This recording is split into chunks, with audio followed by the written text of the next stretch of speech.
चाहती क्या है देवी हुकुम? मैंने तो आपको देवी मानकर आपके आदेश का पालन किया, और अब आप हमारे रिश्ते की गहराइयों पर उंगली उठा रही है। आप हमारे लिए भगवान से बढ़कर हैं, इसीलिए मैंने आपको आपका बेटा लौटाया। नहीं तो आपने बिल्कुल सही कहा, अगर भगवान भी आकर कहते ना तो मैं लड़ जाती, लेकिन अपने धनी ने अपने आप से अलग नहीं होने देती। अलग नहीं होने देती। इतना तक तो पता नहीं कि तुम्हारा धनी इस वक्त है कहां, लेकिन तुम्हारी बड़ी बड़ी बातें खत्म नहीं होती।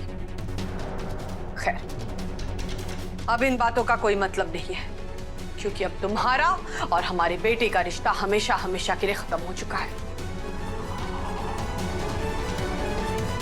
आत्मा से जुड़े रिश्ते कभी खत्म ना हुए देवी को। आपका डर बिल्कुल सही था। हमारा और देव सर का रिश्ता पूरी तरह से कभी खत्म नहीं हो सकता। आप देखिएगा, जब उनका मन शांत होवेगा, उनका दिमाग शांत होवेगा, तो वो हमारे पास जरूर लौटेंगे जवाब मांगने, क्योंकि वो अच्छी से जाने उनकी बस वो ऐसी है ही ना। पूरे परिवार के सामने पति और प्रॉपर्टी के बीच प्रॉपर्टी चुनने के बाद भी तुम ये कह रही हो कि देव तुम्हारे पास लौट आएगा? जरूर लौटेंगे। फिर तो तुमने अपना वादा निभाया ही नहीं, क्योंकि इस हिसाब से देव हमारा हुआ ही नहीं। चलो,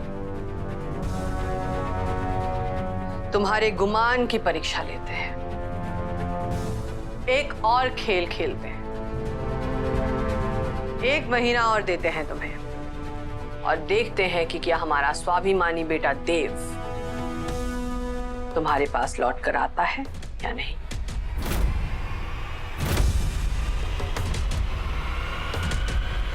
मंजूर है,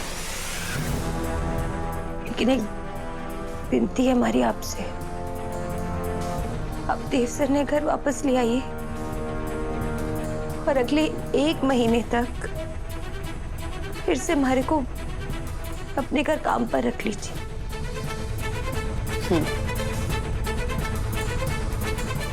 अब हम नहीं, देव ही तुम्हें घर से निकालेगा,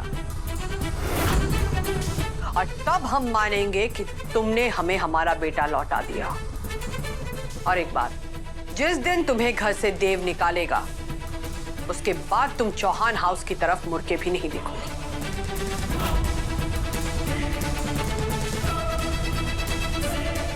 मंजूर है।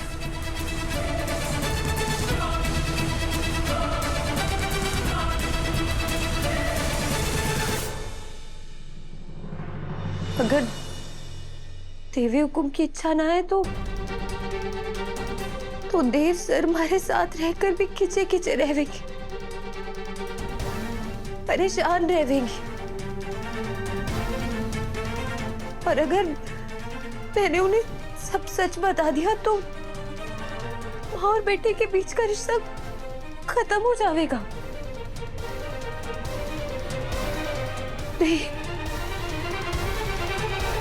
मैं देव सर की जिंदगी से ममता की छाव नहीं छीन सकती। अगर हमारे को देव सर ने देवी हुकुम को पूरी तरह सौंपना है, तो हमारे को उनके मन में अपने लिए नफरत पैदा करनी होगी, और ये तभी हो पाएगा जब मैं उनकी नजरों के सामने गलत चीजें करूंगी। आप देखिएगा देवी हुकुम, मैं अपना वादा पूरा करके रहूंगी। देव सर आपके पास पूरी तरह लौट आवेंगे, वो भी 1 महीने के अंदर अंदर।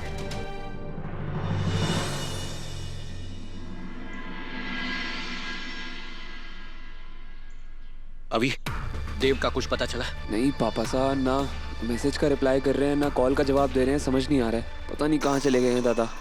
और मसा भी नाश्ते के लिए नहीं आई है। मसा कहाँ है? भाभी साहब तो सुबह से ही दरवाजे के पास बैठे अपने देव के इंतजार में।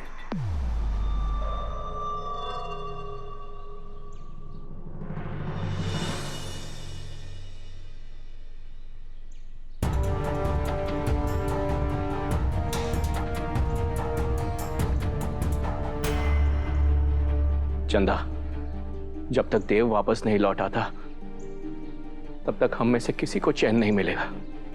इस वक्त उसकी हालत बहुत नाजुक है और उसे हमारी जरूरत है चंदा। कभी सोचा भी नहीं था कि जिस रिश्ते को हमने अटूट समझा था उस रिश्ते ने ही उसे अकेला कर दिया। मुझे तो अभी भी यकीन नहीं हो रहा है चंदा कि हमारी वसु ने प्यार और पैसे में से पैसे को चुना। इस वक्त देव को हमारी जरूरत है चंदा। हम जानते हैं साहब, अगर आपको सच पता चला तो आप हमें कभी माफ नहीं करेंगे, लेकिन इस वक्त सबसे जरूरी है हमारे देव का घर लौटना। आप सही कह रहे हैं साहब। इस वक्त देव को हमारे सहारे की जरूरत है। हम जरूर उसका सहारा बनेंगे। हम अभी उसे लेने जाते हैं। मैं भी साथ चलता हूँ। नहीं साहब, इस वक्त देव को सबसे ज्यादा जरूरत उसकी मासा की गोद की है, इसलिए हमें अकेले जाने दीजिए। ठीक है चंदा, पर हमारे देव को वापस लेकर ही आना।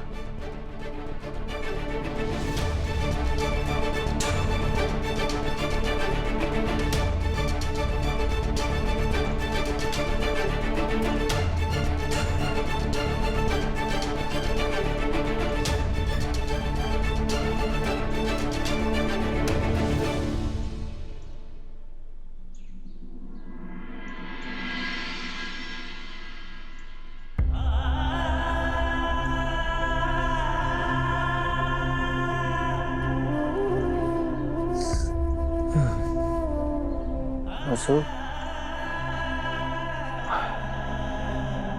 वसु,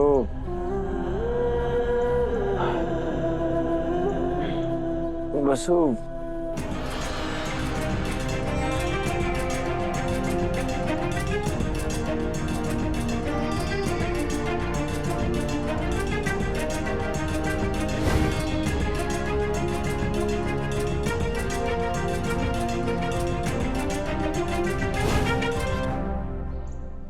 रात से हुआ, काश वो एक पूरा सपना होता।